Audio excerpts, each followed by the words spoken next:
Ada lagi yang bilang gini, saya tuh pernah melakukan dosa besar dengan pacar saya, terus saya sadar akhirnya saya putusin dia. Tapi setelah mutusin dia saya nggak kuat, saya pengen balikan berbuat dosa lagi yang sama. Terus sekarang saya mutusin dia lagi karena nyesel. Udah gitu dia kayak ngejar-ngejar saya dan minta pertanggungjawaban dari saya karena dia ngerasa udah saya rusak. Gimana dong Ustadz? Masya Allah ya, luar biasa. Teman-teman yang dirahmati Allah SWT, ini khusus buat teman-teman yang masih, alhamdulillah Allah selamatkan dari dosa-dosa besar ya. Itulah kenapa Allah mengatakan wala taqrabuz zina, jangan dekati zina. Apa maksud dari dekati zina? Pacaran. Udah banyak banget korbannya. Kenapa sih kalau orang bilang ngomongin pernikahan banyak yang sentimen, seolah-olah pernikahan itu aib banget, dosa banget, padahal pernikahan itu menutup pintu zina. Walaupun ada sih yang selingkuh, ada juga sih yang macam-macam, tapi maksudnya setidaknya dia sudah menutup banyak pintu-pintu zina. Giliran ngomongin pacaran, orang pada ngedukung, padahal korban dari pacaran itu udah banyak. Jadi nggak salah banget, Allah tuh maha tahu lah. Allah bilang la taqrabuz zina, bukan la tazni, tapi la taqrabuz zina. Bukan jangan berzina, tapi jangan dekati zina. Apa dekati zina tuh? Pacaran, hubungan yang tadi TTM, yang membuat rumah tangga kita rusak, rumah tangga orang lain rusak, dan seterusnya. Gimana tuh kalau kayak gitu? Apa kita mau kalau keluarga kita diperlakukan orang lain kayak gitu? Makanya jangan dekati zina. Jangan dekati dosa-dosa itu, jangan didekatin dosa-dosa besar itu. Kenapa? Walaupun kita pede banget bilang saya nggak akan terjerumus, tapi setan itu licik dan gak akan berhenti untuk menggiring kita setahap, selangkah demi selangkah sampai terjerumus dan akhirnya nyesel. La taqrabuz zina.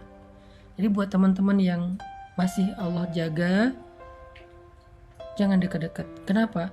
Kalau udah terlanjur melakukan itu, hidup kita tuh berantakan. Bener banget, yakin deh, hidup kita tuh berantakan. Kalau udah terlanjur berbuat dosa itu, hidup kita berantakan. Kalau kemudian kita menutupnya dengan menikah, rumah tangga kita berantakan. Terus gimana Ustadz? Gak ada yang lebih baik daripada orang yang meninggalkan dosa, lalu baru yang bertobat dari dosa. Ada dua tingkatan. Yang satu, meninggalkan dosa. Yang kedua, bertobat dari dosa. Mana di antara dua ini yang lebih baik? Yang pertama, yang meninggalkan dosa, yang gak mau berbuat dosa itu. Yang kedua baik, tapi yang pertama jauh lebih baik. Jangan kita gampangin, gampang nanti bisa taubat. Pertama, ya kalau kita masih punya kesempatan. Kedua, ya kalau ternyata hati kita terbuka untuk taubat. Kalau udah keenakan dengan dosa. Dan yang ketiga, tetap orang yang meninggalkan dosa lebih baik dan lebih utama daripada orang yang bertaubat dari dosa, walaupun dua-duanya baik.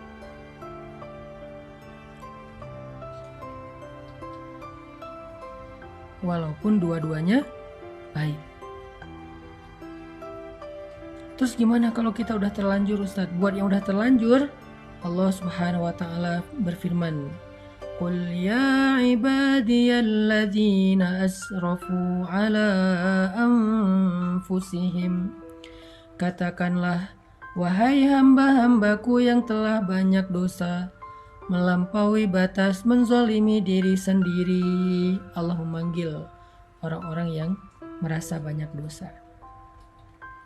Qul ya ibadiyalladzina asrafu ala anfusihim. Wahai hamba-hambaku yang banyak dosa, kata Allah, yang berzina, yang datang ke dukun, yang syirik, yang durhaka sama orang tua, yang mencuri, yang membunuh, yang makan riba, yang banyak dosa, berbagai macam dosa yang gak kebayang. La taqnatu min rahmatillah. Jangan berputus asa dari rahmat Allah. Innallaha yaghfirudz dzunuba jami'a. Sesungguhnya Allah mengampuni semua dosa. Nggak ada dosa yang nggak diampuni sama Allah. Tapi saya pernah syirik, Ustadz. Allah mengampuni semua dosa, termasuk syirik, termasuk syirik. Syirik itu baru nggak diampuni kalau dia mati dalam keadaan itu dan belum bertaubat. Kalau dia bertaubat, semua diampuni. Termasuk riba, termasuk riba. Durhaka sama orang tua, termasuk durhaka sama orang tua. Berzina berkali-kali, ya. Kalau dia taubatnya sungguh-sungguh. Kalau dia mengulangi lagi, berarti belum diampuni dosanya. Kalau dia sungguh-sungguh, syaratnya taubatan nasuha itu dia benar-benar tinggalin tuh dosa. Dia berjuang meninggalin dosa itu, apakah dengan pergi dari sana, apakah dengan delkon, apakah dengan ganti nomor, apakah tutup sosial media, tutup semua akses informasi, agar nggak berinteraksi lagi dengan orang yang membuat kita terjerumus kepada dosa. Tinggalkan segala masa lalu, fokus untuk memperbaiki diri di hadapan Allah. Kalau itu taubatnya, Allah bilang, Innallaha yaghfirudz dzunuba jami'a. Allah mengampuni dosa semua. Allah mengampuni semua dosa. Dan Allah mengatakan di akhir ayat itu, Innahu wal ghafurur rahim.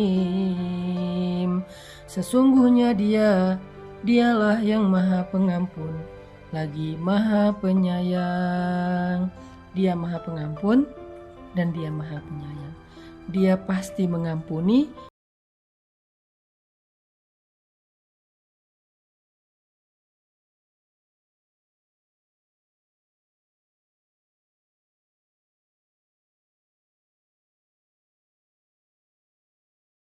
Hambanya yang bertobat. Innallaha yuhibbut tawwabin. Malah Allah cinta sama hambanya yang bertaubat. Wa yuhibbul mutatahhirin. Allah cinta kepada hambanya yang pengen membersihkan dirinya.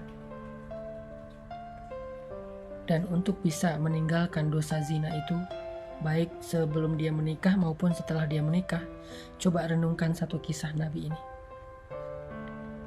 Ada seorang laki-laki berteriak di dalam Masjid Nabawi dengan mengatakan, "Wahai Rasulullah, izinkan saya berzina," kata dia. "Wahai Rasulullah, izinkan saya berzina," kata dia. Semua sahabat yang mendengar ini kaget. Kemudian mereka marah karena lancang sekali laki-laki ini minta izin kepada Nabi untuk berzina. Yang udah pasti itu adalah dosa besar. Aneh kan pertanyaannya, izinkan saya berzina ya Rasul. Semua sahabat kaget, bahkan sebagian sahabat itu udah pengen mukul, udah pengen nonjok, udah ngeluarin pedang setengah sarung.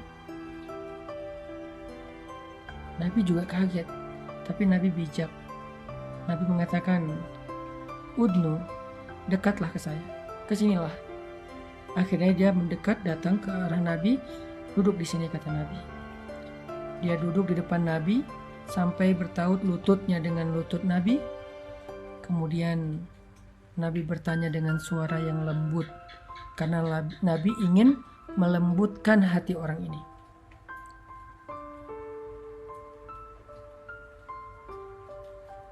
Nabi ingin melembutkan hati orang ini, maka Nabi pun bersuara lembut. Gak bisa kita melembutkan hati orang dengan teriak. Gak bisa kita melembutkan hati orang dengan membentak. Kalau ingin melembutkan hati dia, lembutkan suara kita. Itu rumus sederhana. Semua kita belajar itu insya Allah ya, termasuk saya. Kalau kita pengen melembutkan hati keluarga, hati pasangan, hati anak, maka lembutkan suara kita.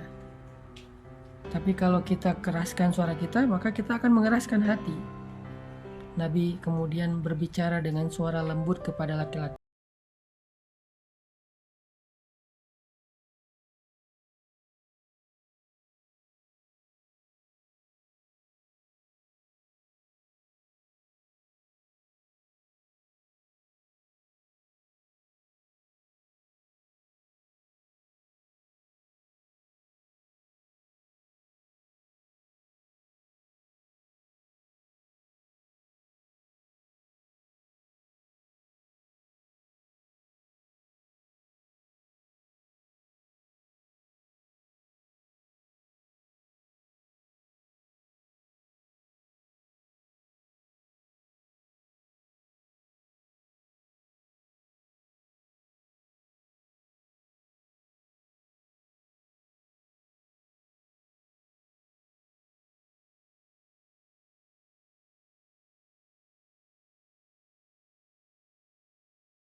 chat mah seperlunya aja. Yang dibicarakan juga hal yang penting. Jamnya juga jangan kemalaman, maksimal sampai jam 10 misalnya. Kecuali kita bersama dengan muhrim kita, nggak sendiri. Apalagi sampai video call segala macam, janganlah, karena itu dosa. Dan nanti balasannya juga sama. Kita juga nggak akan mau anak kita kayak gitu kan. Kita nggak mau kan saudara kita kayak gitu. Kita nggak mau kan apalagi pasangan kita kayak gitu. Renungkan nasihat Nabi tadi kepada laki-laki yang datang kepada beliau. Itu modal banget buat kita ninggalin dosa.